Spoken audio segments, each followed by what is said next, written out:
ओम। आज की कक्षा में आप सभी का हार्दिक स्वागत है। मंत्र पाठ।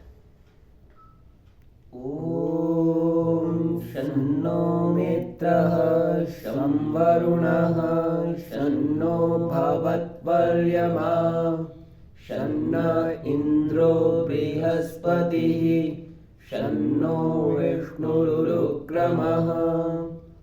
ओम नमो ब्रह्मणे नमस्ते वायु त्वमेव प्रत्यक्षं ब्रह्मासि त्वामेव प्रत्यक्षं ब्रह्म वदिष्यामि ऋतं वदिष्यामि सत्यं वदिष्यामि तन्मामवतु तद्वक्तारमवतु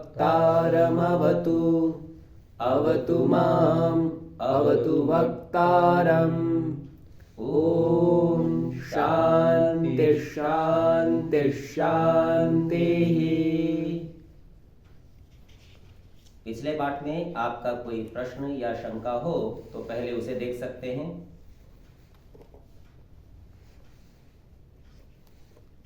ठीक है, यदि उपस्थित लोगों का कोई प्रश्न नहीं है तो जो लोग इस कक्षा को ऑनलाइन सुन रहे हैं, यदि आपका कोई प्रश्न हो तो कह सकते हैं।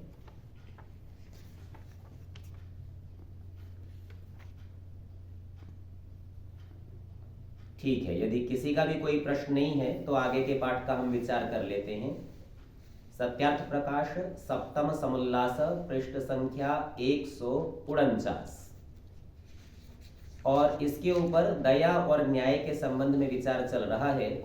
यहाँ प्रश्न करते हैं, फिर दया और न्याय दो शब्द क्यों हुए?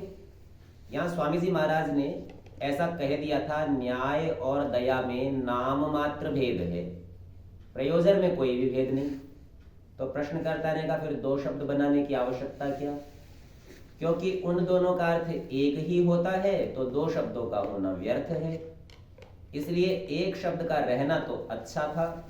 इससे क्या विदित होता है कि दया और न्याय का एक प्रयोजन नहीं है। प्रश्नकर्ता की शैली, शब्द दो हैं तो अर्थ दो होने चाहिए, आप एक कह रहे हो तो एक गलत है, दो ही होंगे। स्वामी जी महाराज उत्तर देते हैं, क्या एक अर्थ के अनेक नाम और एक नाम के अनेक अर्थ नहीं होते?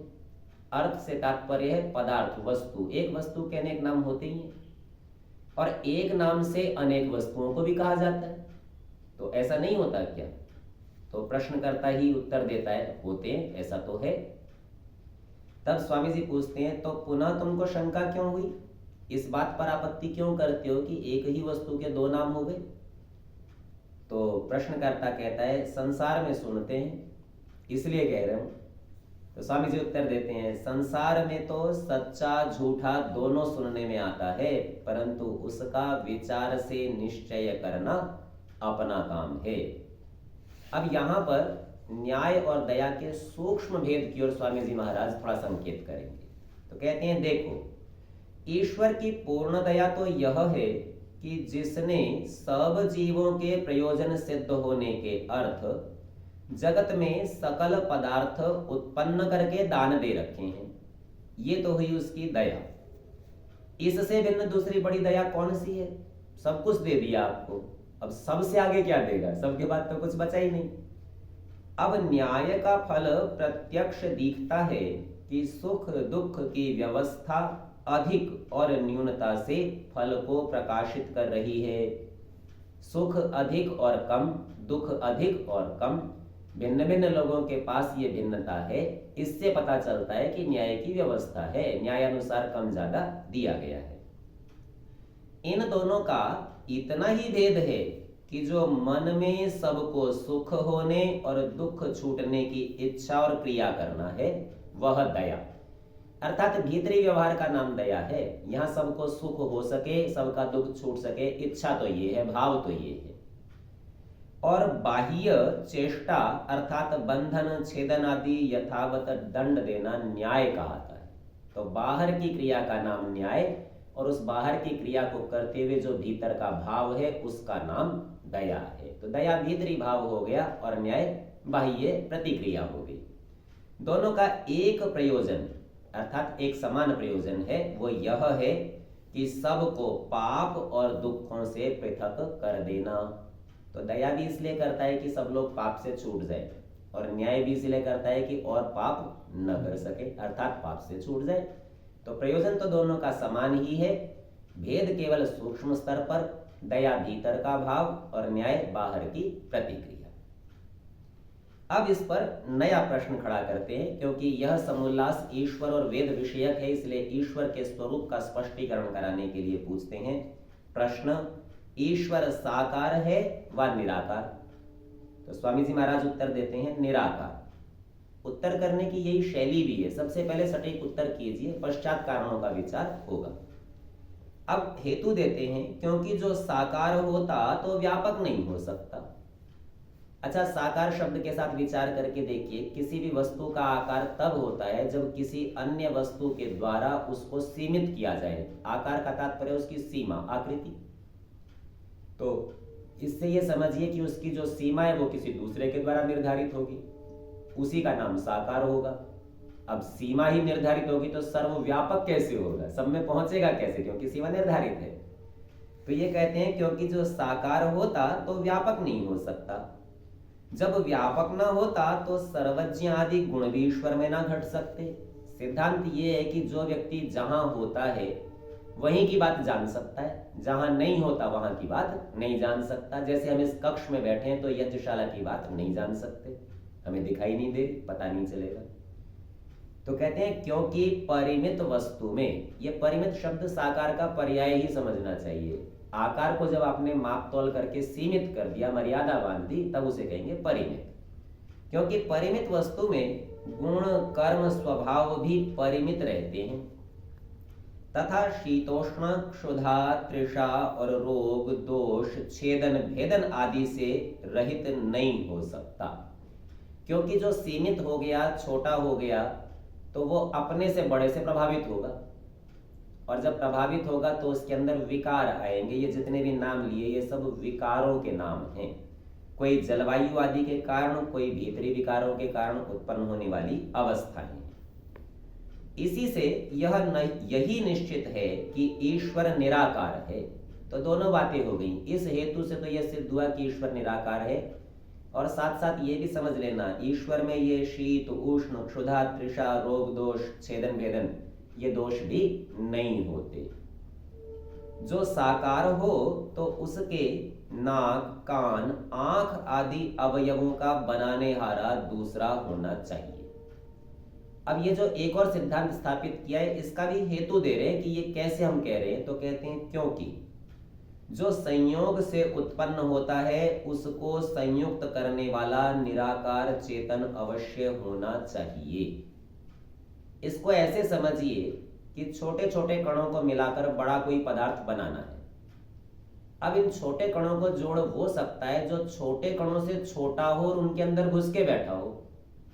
तो स्थूल के अंदर जो सूक्ष्म पदार्थ घुसा हुआ होता है, वह सूक्ष्म पदार्थ उस स्थूल पदार्थ का आत्मा होता है, और आत्मा ही स्थूल पदार्थों के साथ क्रिया करने में सक्षम होता है, तो वो तो जोड़ सकता है। और जो उसके अंदर नहीं गया हुआ, सूक्ष्म नहीं है, तो वो उसे जोड़ भी नहीं सकता, उसमें ये सामर्थ्य भी नहीं है कि उसे जोड़ सके। तो परमेश्वर को एक तो सूक्ष्म होना है और दूसरा व्यापक होना है, क्योंकि जिस जिस कण में होगा उसको ही जोड़ सकता है। और यदि परमेश्वर स्वयं जुड़ के बना हो कुछ कणों से, टुकड़ों से, अवयवों से, तो उसको जोड़ने वाला परमेश्वर से सूक्ष्म चाहिए, नहीं तो जोड़ेगा कैसे? तो स्वयं तो वो जोड़ नहीं सकता। तो इसी को समझा रहे हैं, क्योंकि जो संयोग से उत्पन्न होता है, अर्थात यदि परमेश्वर संयोग से उत्पन्न हो तो उसको संयुक्त करने वाला निराकार, उससे सूक्ष्म, उसके भीतर रहने वाला चेतन अवश्य होना चाहिए। क्रिया करने का सामर्थ्य चेतन में है, और कोई चेतन अपने आप को जोड़ नहीं सकता, तो उससे सूक्ष्म चाहिए जो जोड़ेगा। जो कोई यहाँ ऐसा कहे कि ईश्वर ने स्वेच्छा से आप ही आप अपना शरीर बना लिया, कल्पना कर लेते हैं अभ्युपगम सिद्धांत से, कह देगा आपने आप बना लिया, चेतन तो वो है ही और सूक्ष्म भी है, तो बोले कम से कम शरीर ही तो बनाना है, जड़ पदार्थों को जोड़ जोड़ के बना लेगा अपने ऊपर आवरण। तो भी वही सिद्ध हुआ कि शरीर बनने के पूर्व निराकार था, क्योंकि शरीर तो बाद में बनाया, पहले तो निराकार ही था। इसलिए परमात्मा कभी शरीर धारण नहीं करता। क्यों? क्योंकि सबसे पहली बात, वह एक रस है, निर्विकार है, उसमें परिवर्तन नहीं होता। शरीर धारण करने से पहले यदि निराकार था तो शरीर धारण नहीं कर सकता, क्योंकि उससे सीमित होगा, विकार भाव को प्राप्त होगा और साकार बन जाएगा। ये विकार हुआ निराकार अवस्था में, तो निर्विकार होने से उसमें ये बातें संभव नहीं है। किंतु निराकार होने से सब जगत को सूक्ष्म कारणों से स्थूलाकार बना देता है। तो यहां इस बात का विचार करना चाहिए कि वह स्वयं निराकार है, सूक्ष्माति सूक्ष्म है, इस हेतु से वह सूक्ष्म कारणों के अंदर अर्थात प्रकृति के कणों के अंदर घुसा है और उनको जोड़ जोड़कर स्थूलाकार बना देता है। अब अगला प्रश्न करते हैं ईश्वर के स्वरूप के संबंध में। ईश्वर सर्वशक्तिमान है व नहीं? ये बड़ा रोचक प्रश्न है और इस प्रश्न के अंदर जो स्वामी जी की टिप्पणियां हैं, या कहना चाहिए अवान्तर प्रश्न है, वो इससे भी रोचक है। तो सबसे पहले उत्तर देते हैं है। सटीक उत्तर होता है, पहले तो हाँ ना की बात है तो हाँ करिए, फिर कारण। पर कारण कहने से पहले, क्योंकि स्वामी जी को प्रश्नकर्ता का अधिकरण सिद्धांत पता है कि वो मन में क्या मानकर बैठा है, इसलिए पहले ही कहते हैं परंतु जैसा तुम सर्वशक्तिमान शब्द का अर्थ जानते हो वैसा नहीं, किंतु सर्वशक्तिमान शब्द का यही अर्थ है कि ईश्वर अपने काम अर्थात उत्पत्ति, पालन, प्रलय, ये सृष्टि के संबंध में आदि और सब जीवों के पुण्य पाप की यथा योग्य व्यवस्था करने में किंचित भी किसी की सहायता नहीं लेता। तो प्रश्नकर्ता के मन में भाव है वो सर्वशक्तिमान है तो वो अवतार ले ले, वो कोई भी नियम तोड़ दे, किसी भी प्रकार की व्यवस्था कर ले, कुछ भी कर ले, वो ऐसा मानकर बैठा है। तो स्वामी जी पहले ही उसे स्पष्ट करें, सर्वशक्तिमान ये नहीं है कि जो चाहे करे। अभी तो ये है, इसमें दो बातों को ध्यान रखना। एक बात तो ये है कि यह अपने काम, और परमेश्वर का जो सबसे प्रधान काम है वो है केवल न्याय पूर्वक व्यवस्था करना, न्याय शब्द नहीं छोड़ना, न्याय को सदा पकड़ के रखना। तो अपने काम जो यहाँ काम गिनाए, उत्पत्ति, पालन, प्रलय और जीवों के पाप पुण्य की यथा योग्य व्यवस्था अर्थात न्याय का करना, इसके करने में किंचित भी किसी की सहायता नहीं लेता, ना एक कण लेता सहायता का और ना एक क्षण के लिए सहायता लेता, मतलब इतने कम भी नहीं लेता, तो फिर अधिक की तो चर्चा ही क्या। अर्थात अपने अनंत सामर्थ्य से ही सब अपना काम पूर्ण कर लेता है। इस सर्वशक्तिमान के संबंध में स्वामी जी ने उपदेश मंजरी के प्रथम उपदेश में एक और भी शैली से कहा है। वहां सर्वशक्तिमान शब्द का अर्थ करते हैं न्याय न छोड़ते हुए कार्य करने की शक्ति रखना। तो ये इसी वाक्य का ही एक प्रकार का विस्तार है। तो कोई अपने मन से पूछे क्या परमेश्वर आत्महत्या कर सकता है, तो हम पूछेंगे क्या ये न्याय की बात है? अगर ये न्याय की बात नहीं है तो इसको छोड़ेगा नहीं न्याय को, तो इसलिए आत्महत्या भी नहीं करेगा। ऐसे ही कुछ प्रश्न यहाँ पर भी है। वो प्रश्नकर्ता फिर पूछता है हम तो ऐसा मानते हैं कि ईश्वर चाहे सो करे क्योंकि उसके ऊपर दूसरा कोई नहीं है। सर्वशक्तिमान का ऐसा अर्थ उसने बता दिया। बोले कभी आपको भ्रांति हो गई, हम तो ऐसा मानते हैं। तो स्वामी जी महाराज उत्तर देते हैं वह क्या चाहता है। जो इन्होंने कहा ना कि वह जो चाहे, तो बोले वह क्या चाहता है। जो तुम कहो कि सब कुछ चाहता और कर सकता है, तो हम तुमसे पूछते हैं कि परमेश्वर अपने को मार, अनेक ईश्वर बना, स्वयं अविद्वान, चोरी, व्यभिचार आदि पाप कर्म कर और दुखी भी हो सकता है क्या? काकुध्वनि से प्रश्न है। अब इसमें एक और बात का विचार करना चाहिए। एक बार विद्वानों की चर्चा में यह विषय उठा।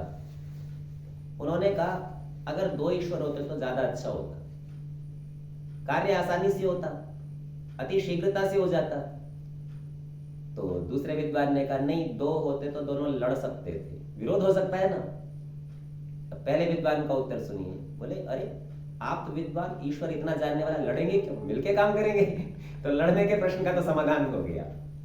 लेकिन यहां विचार करके देखिए, लोक में जो जीव अल्प शक्ति वाले हैं उनके साथ तो ऐसा होता है कि एक काम को एक से अधिक व्यक्ति करें तो जल्दी निपटा लेंगे, सहजता से कर लेंगे, कम थकेंगे। लेकिन यदि आप इसी दृष्टांत को एक पिता की संपत्ति के बंटने के दृष्टांत से देखें, एक पुत्र होगा तो पूरी मिलेगी, दो पुत्र होंगे तो आधी आधी संपत्ति मिलेगी। अब दो ईश्वर हो जाए और प्रकृति है निश्चित शांत, तो दोनों में आधी आधी बटेगी, तो ईश्वर का ईश्वरत्व यानी ऐश्वर्य आधा रह जाएगा, तो वो पूर्ण ईश्वर नहीं होंगे, अपूर्ण अधूरे अधूरे ईश्वर होंगे। तो ईश्वर यदि अपूर्ण होने लगा तो ईश्वर ही क्या हुआ? तो इसीलिए अनेक ईश्वर कभी भी नहीं हो सकते।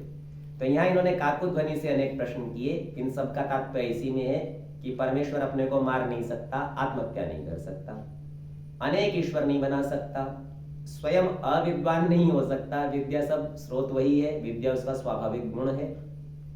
चोरी व्यभिचार आदि पाप कर्म ये कुछ नहीं कर सकता।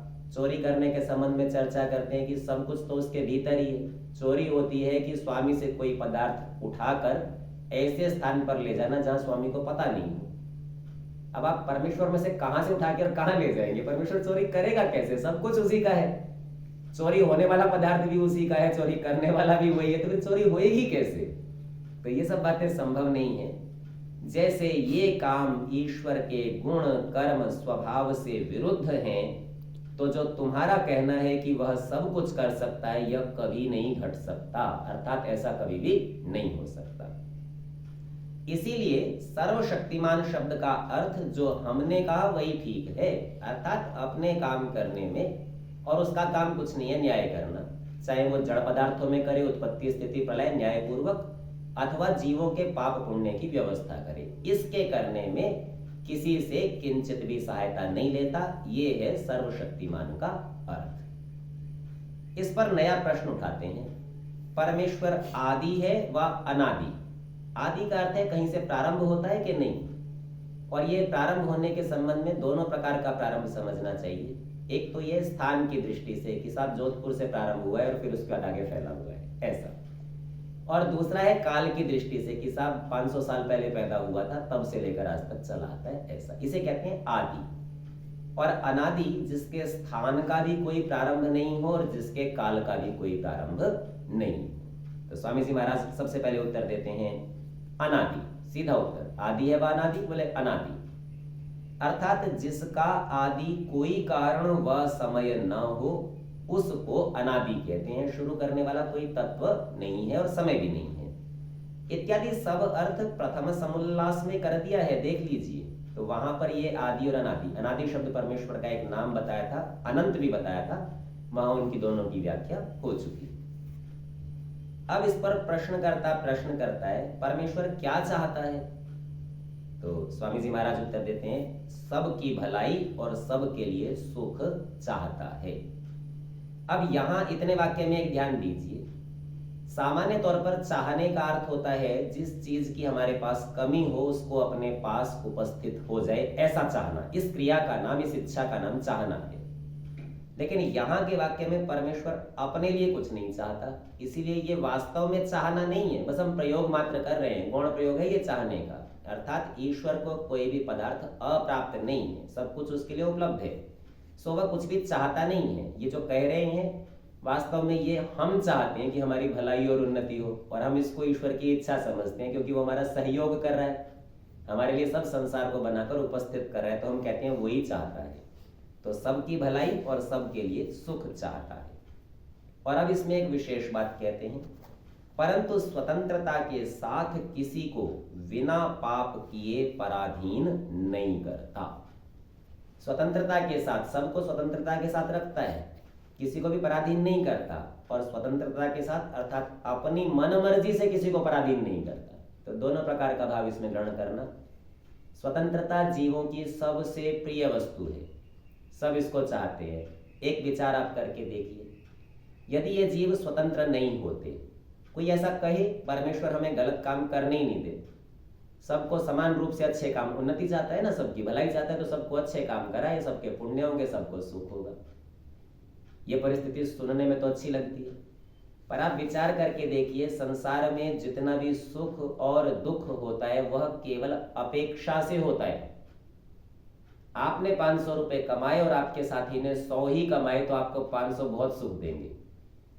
आपने 500 कमाए और आपके साथी ने 1000 कमाए, तो कमाए तो आपने 500 ही, पर अभी उतना सुख नहीं दे रहे, अथवा दुखी देने लगेंगे, मैं कम कैसे रह गया, पीछे कैसे रह गया। यही स्थिति विद्यार्थियों में भी होती है। और विद्यार्थियों में इस संबंध में ऐसा होता है कि मेरे अंक कम आ गए, तेरे ज्यादा आ गए, चल दोबारा दिखाते हैं, परीक्षा करते हैं, तूने गलती करी, तेरा ध्यान से नहीं देखा, आदि आदि चलते हैं। तो संसार में जितना भी सुख चाहे दुख हो, वे सब का सब अपेक्षा से है। और यदि स्वतंत्रता छीन ली जाए और परमेश्वर सबको नियम पूर्वक पराधीन करके बांध के अच्छे ही काम करा ले, तो सब समान स्तर पर आ जाएंगे। परिणाम ये होगा, संसार में से सुख ही समाप्त हो जाएगा, क्योंकि अपेक्षा रही नहीं, सब बराबर हो जाएंगे, तो किसी को भी सुख नहीं मिलेगा। परमेश्वर सबको सुख देना चाहता है, इसीलिए उनको स्वतंत्र कर देता है कि अपना अपना पुरुषार्थ करो और अपने अपने स्तर से उन्नति करते चले आओ। इस पर नया प्रश्न करते हैं।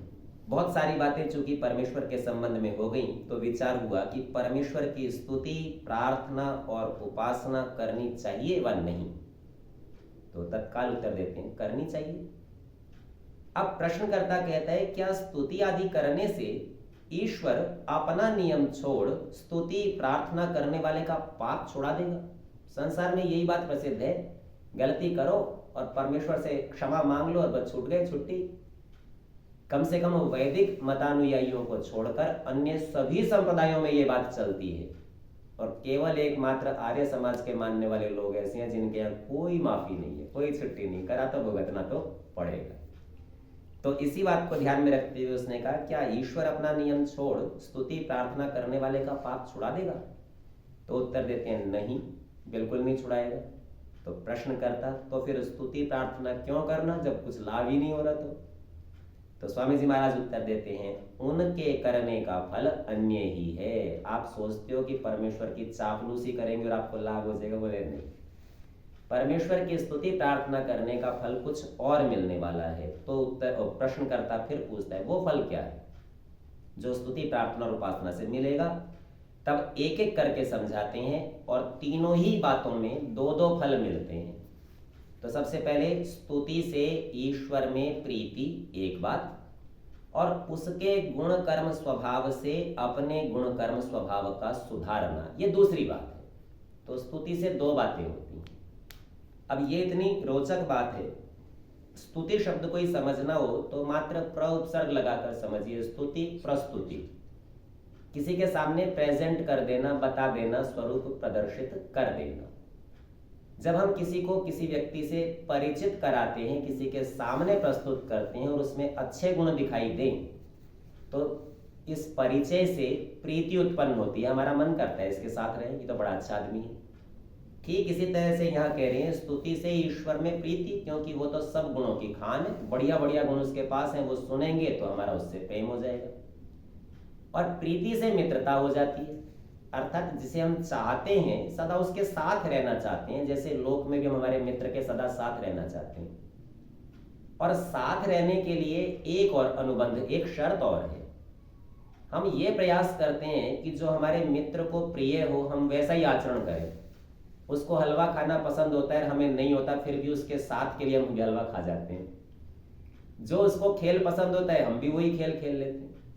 तो यूं समझिए, यदि परमेश्वर में हमारी प्रीति हो गई, परमेश्वर को हमने मित्र बना लिया, तो जो उसके गुण कर्म स्वभाव है वो हमको अपनाने ही पड़ेंगे। इसी बात को इन्होंने कहा, उसके गुण कर्म स्वभाव से अपने गुण कर्म स्वभाव का सुधारना। तो मित्र के अनुरूप व्यवहार करते जाते हैं। साहित्यकार इसमें कहते हैं, समानशील व्यसनेषु सख्यम। जिनका समानशील अर्थात आदतें हो, स्वभाव हो, व्यसन हो, उन लोगों में सख्य भाव, मित्रता भाव हो जाता है। तो इस प्रकार यहाँ पर हमने देखा कि परमेश्वर के समान अपने गुण कर्म स्वभाव करेंगे तो उससे मित्रता होगी। ये प्रीति का फल, स्तुति का फल पूरा कह दिया। अब प्रार्थना का फल कहते हैं, तो इसमें भी दो फल है। प्रार्थना से एक निरअभिमानता और दूसरा उत्साह और सहाय का मिलना। देखो, कोई ये कहे कि परमेश्वर मुझे परीक्षा में उत्तीर्ण करा देना, तो ये फल परमेश्वर कभी नहीं देता, कितनी भी प्रार्थना कीजिए। प्रार्थना का सबसे पहला फल है निरअभिमानता, आप में अहंकार नहीं आएगा। और दूसरी बात है कि जो कार्य आप कर रहे हैं उस कार्य को करते समय उसमें उत्साह होगा, और कार्य करते समय उत्साह के कारण सहायता होगी, क्योंकि आप थके नहीं अपना कार्य करने में, हतोत्साहित नहीं हुए, तो उसको बलपूर्वक मनोयोग से करेंगे तो सफलता की संभावनाएं बढ़ जाएंगी। इस प्रकार का सहाय परमेश्वर करता है। इस निरअभिमानता और अहंकार के संबंध में भी विचार करना चाहिए। योग दर्शनकार इस विषय में एक सूत्र उपस्थित करते हैं। अहंकार कहिए अथवा अस्मिता कहिए, वो एक ही बात है। अस्मि शब्द का अर्थ होता है मैं हूं, और अहंकारी व्यक्ति भी अपने आप को उपस्थित और स्थापित करना चाहता है, अर्थात मैं भी तो कुछ हूं, मेरे से भी तो पूछो, मुझे कैसे छोड़ दिया, इस प्रकार का भाव, ये अहंकार होता है। तो अस्मिता शब्द को लेकर वहां शास्त्रकार बताते हैं, दृक् दर्शन शक्तियोर एकात्मतेव अस्मिता। देखने की शक्ति और देखने के साधन, इन दोनों को व्यक्ति जब एक मान लेता है तो इसको एक मानने का नाम ही अस्मिता या अहंकार है। यूं समझिए, जीवात्मा देखने वाला है और वो मन बुद्धि चक्षु इंद्रिय इनकी सहायता से देखता है, और वो ऐसा सोचता है कि ये आंख ही मैं हूं या मैं ही आंख हूं। दोनों में भेद ही नहीं समझ पाता। या बहुत स्थूल शब्दों में कहूं तो जब जीवात्मा स्वयं को शरीर और शरीर को ही स्वयं समझ लेता है, तो ऐसी स्थिति को ही अस्मिता नामक क्लेश कहा गया है, दोष कहा गया है, यानी अहंकार का भाव। तब व्यक्ति इस शरीर के सुख से सुखी और शरीर के दुख से दुखी भी होता है। वो ये भूल ही जाता है ये अलग है और मैं अलग हूं। तो होता क्या है कि जब आप प्रार्थना करेंगे तो प्रार्थना का फल यदि स्पष्ट समझना हो तो इसी पुस्तक में अंत में स्वमंतव्या मंतव्य प्रकाश है। इसका सबसे अंतिम पृष्ठ देखिए, अंतिम से ठीक पहले उपांत्य पृष्ठ पर बिंदु संख्या 49, पृष्ठ संख्या 479। तो इस पर प्रार्थना के संबंध में कहते हैं, अपने सामर्थ्य के उपरांत ईश्वर के संबंध से जो विज्ञान आदि प्राप्त होते हैं, उनके लिए ईश्वर से याचना करना, और इसका फल निरअभिमान आदि होता है। तो प्रार्थना के विषय को यहां समझा रहे, अपने सामर्थ्य के उपरांत, अर्थात आपने पूरा पुरुषार्थ कर लिया अथवा पुरुषार्थ करने की सामग्री सब जुटा ली, संकल्प आदि कर लिया, सामर्थ्य उपस्थित कर लिया, उसके उपरांत उसके पश्चात आपने ईश्वर से संबंध स्थापित किया, और संबंध स्थापित करने से मिलेगा आपको विज्ञान। और विज्ञान था ये कि भाई जीवात्मा तू अलग है और तेरे साधन अलग है, दो का बोध हो गया। तो जीवात्मा को लगेगा मैं अकेला तो काम कर ही नहीं सकता और सहायता से ही कर सकता हूं। जब आप सहायता से ही काम कर सकते हैं तो अहंकार किस बात का करेंगे। तब तो ये लगता था मैं ही कर रहा हूं तो मैं अकेला ही हूं, मेरे बिना नहीं हो सकता। पर जैसे ही सहायकों का बोध प्राप्त होता है तत्काल वो अहंकार छूट जाता है। इसीलिए कहा कि इसका फल निरअभिमान आदि होता है। तो ये तो प्रार्थना करने का पहला फल था, और दूसरा फल था उत्साह। जैसे ही व्यक्ति को यह पता चलता है कि तेरा सहायक तो सर्वशक्तिमान है, तूने उससे याचना की है और वो तेरे सहायता को तत्पर है, तो उसे कार्य में बड़ा उत्साह मिलता है। लोक व्यवहार में हम एक बात और भी देखते हैं, कोई व्यक्ति सहायता ना करे लेकिन केवल ये कह दे, हाँ जी मैं भी आपके साथ ही खड़ा हूं, निश्चिंत रहो, आप आपके पीछे ही हूं, तो इतने सद्भाव मात्र से ही हमारा उत्साह बढ़ जाता है। और परमेश्वर तो सर्वशक्तिमान हमारे भीतर अंतर्यामी रूप से व्याप्त है। ये बात हम पूर्व में भी देख चुके हैं कि जब जब मनुष्य कोई पुण्य कर्म करना चाहता है तो परमेश्वर भीतर से ही उसमें उत्साह भर देता है, और जब जब पाप करना चाहता है तो भीतर से उसे भय शंका लज्जा आदि गुणों से युक्त कर देता है। तो इस प्रकार वह परमेश्वर हमारा उत्साह भी वर्धन करता है और सहाय भी देता है। तो ये प्रार्थना के दो फल। अब उपासना के संबंध में कहते हैं, उपासना से परब्रह्म से मेल और उसका साक्षात्कार होना, दो फल है। अब यहां स्तुति प्रार्थना उपासना को पहले एक साथ स्थूल दृष्टि एक दृष्टांत से देख लीजिए। कल्पना कीजिए वर्तमान में अमेरिका देश का राष्ट्रपति सबसे अधिक शक्तिशाली समझा जाता है। आज हम उसके गुणकर्म स्वभाव से आपका परिचय कराएं, उसकी शक्ति का आपके सामने वर्णन करें, तो आपके मन में आएगा इससे मिलना चाहिए। तो ये जो हमने गुण कीर्तन किया ये तो थी स्तुति, तो आपकी उसमें प्रीति हो जाएगी, ये मिलने लायक व्यक्ति है। अब इसके बाद आपने विमान में बैठकर यात्रा प्रारंभ कर दी। ये जो आप पुरुषार्थ कर रहे हैं और व्हाइट हाउस के बाहर तक जा पहुंचे, ये सब थी प्रार्थना। और इसके पश्चात अंदर से आवाज लगाई जाए आपके नाम की, हाँ जी आइए मिल लीजिए, आपकी याचना स्वीकार हो गई है। ऐसे में आप जाकर उनसे मिले, हाथ मिलाएं, गले मिलें, इतनी निकटता से मिलें। तो इस तीसरी अवस्था का नाम है उपासना यानी उपलब्धि। तो पहले था आकर्षण, दूसरे में थी क्रिया और तीसरे में हो गई उपलब्धि। यहां पर भी उपासना को ठीक इसी प्रकार से समझाया, पर ब्रह्म से मेल, और दूसरा लाभ हुआ उसका साक्षात्कार होना, अर्थात अमेरिका का राष्ट्रपति आपके सामने बैठ के ये कह दे, हाँ जी पूछो, क्या पूछते हो, किस लिए आए थे, क्या कर रहे थे, बताइए, हम आपका क्या काम कर सकते हैं। तो बिल्कुल यही स्थिति है, पर ब्रह्म से मेल। एक तो आपके निकट परमेश्वर उपस्थित हो जाए और दूसरी बात आपका उसका साक्षात्कार हो जाए। आप जो उससे पूछना चाहें पूछ लीजिए, जो कहना चाहें कह लीजिए, सारे काम आपके सिद्ध होने वाले हैं। तो ये उपासना की दो उपलब्धियां हैं। इस दृष्टांत से हमने स्तुति, प्रार्थना और उपासना का भेद बताया। अब हमने तो खूब समझाया, लेकिन प्रश्नकर्ता फिर भी कहता है इनको स्पष्ट करके समझाओ, विस्तार से समझाना है, वो भी स्वामी जी का दायित्व है। तो स्वामी जी उत्तर देते हैं जैसे।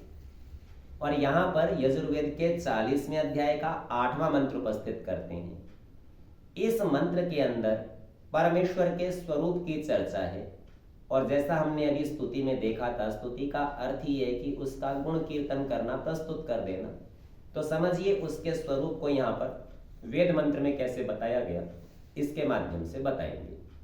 लोक में भी ऐसा होता है, हमने जो भी हमारे कल्पित देवी देवता हैं, जब हम उनके सम्मुख उपस्थित होते हैं तो कोई ना कोई स्तुति करते हैं और ऐसा कहते हैं, आप शेर पर बैठे हो, आपके पास गदा है, आपके पास चक्र है, आपके पास त्रिशूल है, आप इतने सुंदर हो, आप नीले रंग के, आप काले रंग के, आदि आदि उसके स्वरूप का वर्णन करते हैं और इसी को ही स्तुति कहते हैं लोक में।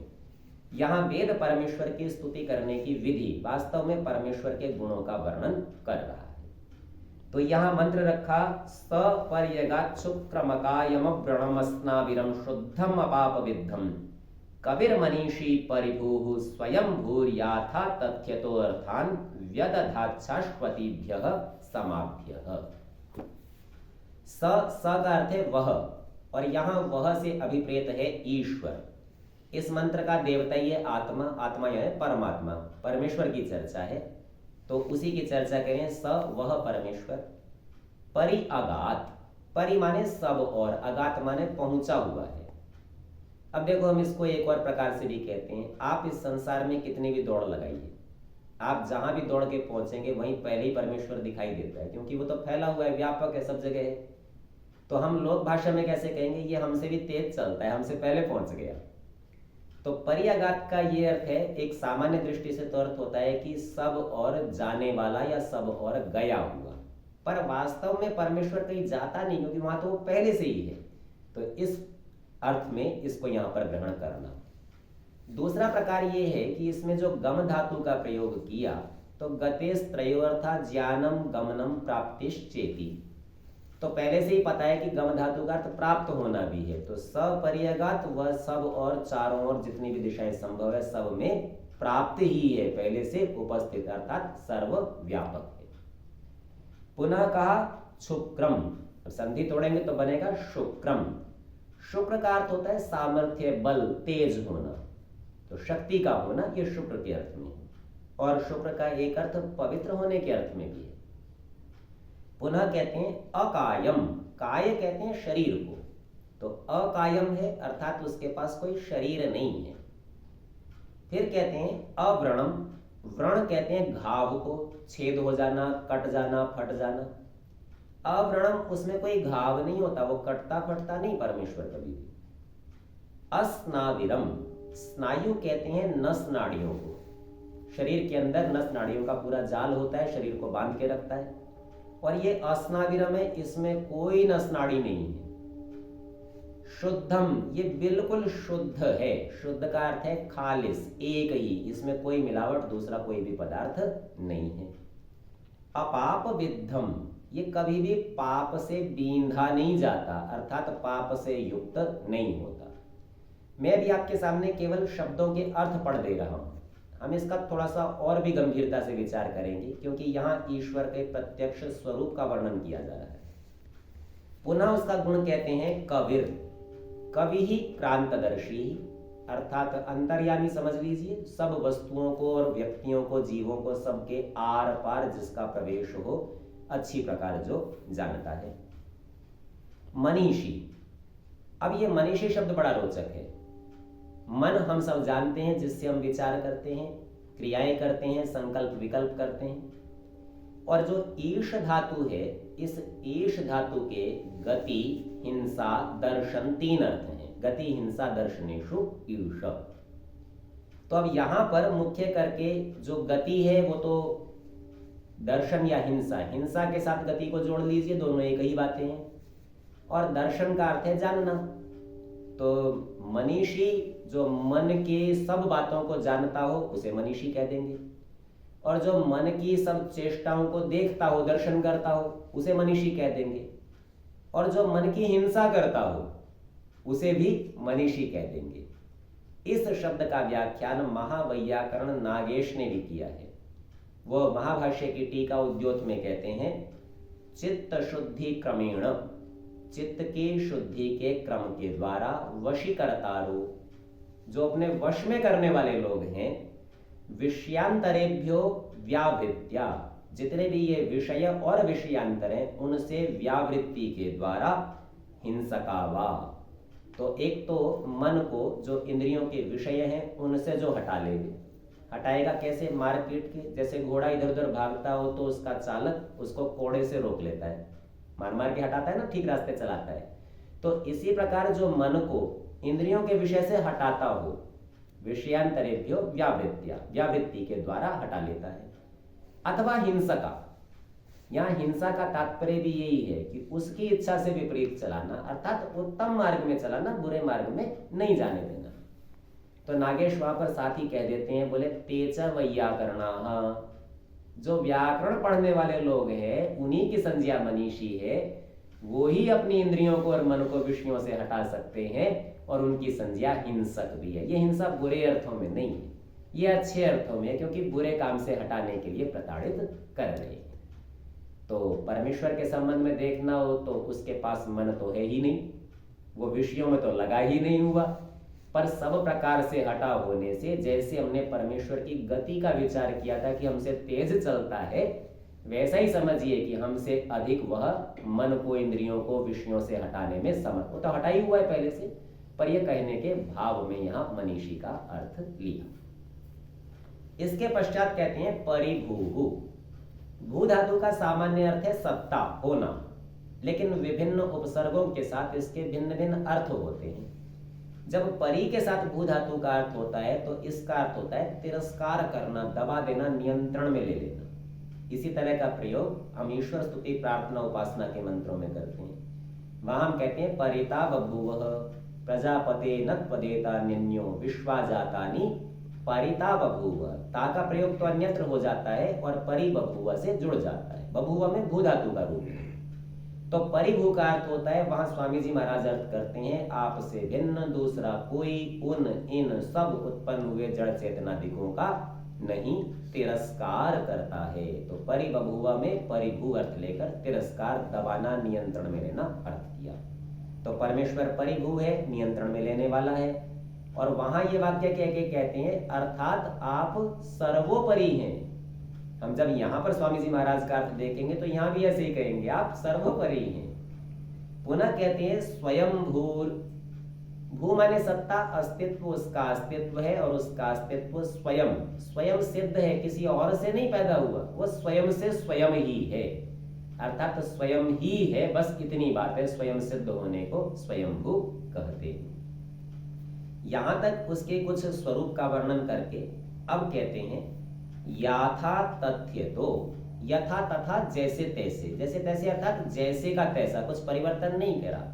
यथार्थ स्वरूप में अर्थान, अर्थ शब्द के यहाँ दो तात्पर्य हैं। एक तो है पदार्थान, पदार्थों को, संसार को, सारा संसार अर्थ है, और दूसरा है अर्थ उस संसार को समझने का साधन, यानी वेद का विज्ञान, वो भी अर्थ है।